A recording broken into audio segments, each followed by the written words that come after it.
Aujourd'hui, mes chers amis, on va parler d'un sujet aussi sensible qu'important. Vous l'avez sûrement entendu. Le pape François est décédé ce lundi de Pâques, que l'on soit catholique, protestant, évangélique ou juste croyant. C'est un moment qui nous touche tous. Et au-delà des émotions, il me semble vraiment essentiel de prendre un instant pour y réfléchir ensemble. Poussons-nous la réflexion. Qu'est-ce que cela signifie concrètement? Et surtout, en qui plaçons-nous réellement notre foi? Mais avant de commencer, mes chers bien-aimés, si vous aimez notre chaîne et les contenus qui vous sont proposés, n'hésitez pas à vous abonner, à liker et surtout à activer la cloche de notification, ainsi vous ne manquerez aucune de nos prochaines vidéos. Ça nous aiderait énormément à continuer ce travail, qui nous demande beaucoup pour vous fournir du contenu de qualité. Ici, nous privilégions la qualité à la quantité. Pour ceux qui veulent aller un peu plus loin pour nous soutenir, les liens sont juste en bas, en descriptif. Bon visionnage. Le lundi de Pâques, ce n'est pas une date anodine. Pâques, c'est le cœur de notre foi chrétienne.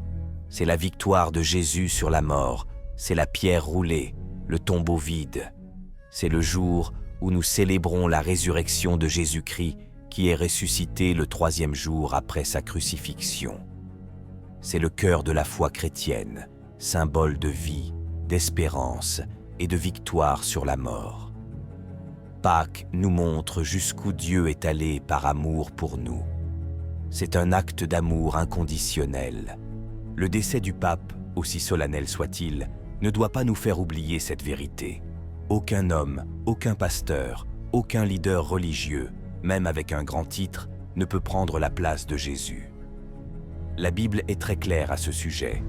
Dans le livre de 1 Timothée au chapitre 2, verset 5, il est écrit « Car il y a un seul Dieu et aussi un seul médiateur entre Dieu et les hommes, Jésus-Christ. » Ce verset est puissant. Il nous protège et nous alerte.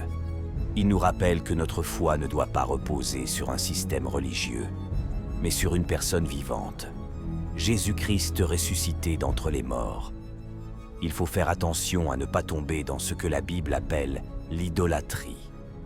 L'idolâtrie, ce n'est pas juste adorer des statues, c'est aussi mettre un homme à la place de Dieu dans notre cœur. Nous tenons à préciser que cette vidéo n'a pas pour but de juger ou de mépriser qui que ce soit.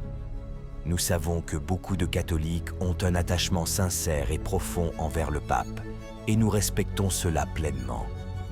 Mais nous voulons partager ceci avec amour et humilité. Notre foi ne peut pas reposer sur un homme, aussi charismatique ou influent soit-il. Mais il faut également le reconnaître, même parmi les catholiques, certains ont exprimé un malaise face à certaines prises de position du pape François. Sa vision très humaniste, parfois très ouverte aux autres religions, et certains compromis moraux, que nous ne détaillerons pas ici, ont semé le trouble chez beaucoup. Cela dit, je veux aussi parler à l'ensemble de mes frères et sœurs chrétiens, de toutes dénominations confondues que ce soit, évangéliques, protestants, adventistes, etc. Ce n'est pas parce que nous ne reconnaissons pas le rôle du pape que nous devons devenir froids ou orgueilleux. Un homme est mort et des millions de personnes sont dans la peine. Il est écrit dans la Bible, dans le livre de Romains, au chapitre 12, verset 15, « Réjouissez-vous avec ceux qui se réjouissent, pleurez avec ceux qui pleurent. » Ce n'est pas le moment de débattre ou de critiquer, c'est le moment d'aimer, de prier et de rester humble. L'orgueil spirituel peut être aussi dangereux que l'idolâtrie. Alors oui, restons fermes sur la vérité, mais restons également bienveillants envers ceux qui sont dans la tristesse.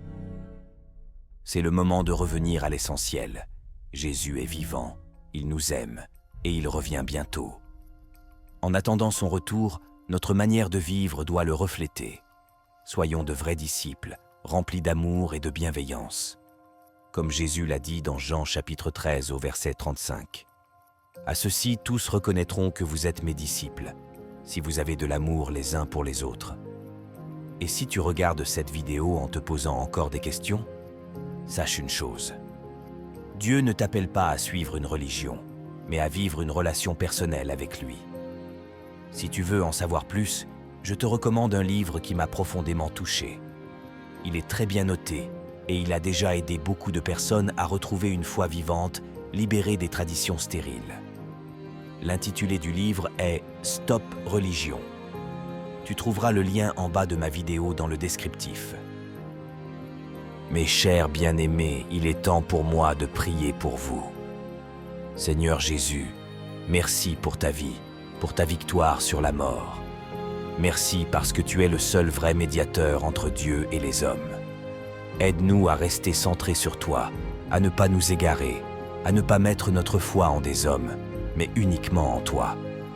Je te prie pour chaque personne qui regarde cette vidéo. Console les cœurs attristés par cette situation, éclaire ceux qui doutent, fortifie ceux qui te cherchent sincèrement. Nous proclamons que tu es vivant et que c'est toi seul que nous voulons suivre. À toi soit la gloire, l'honneur et le règne, maintenant et pour l'éternité. Amen. Si cette vidéo vous a plu, n'hésitez pas à mettre un like et à vous abonner et à activer la cloche de notification pour ne louper aucune de nos prochaines vidéos. Et si tu veux soutenir mon travail de manière plus directe, tous les liens sont dans le descriptif. Merci infiniment pour votre soutien. Soyez bénis.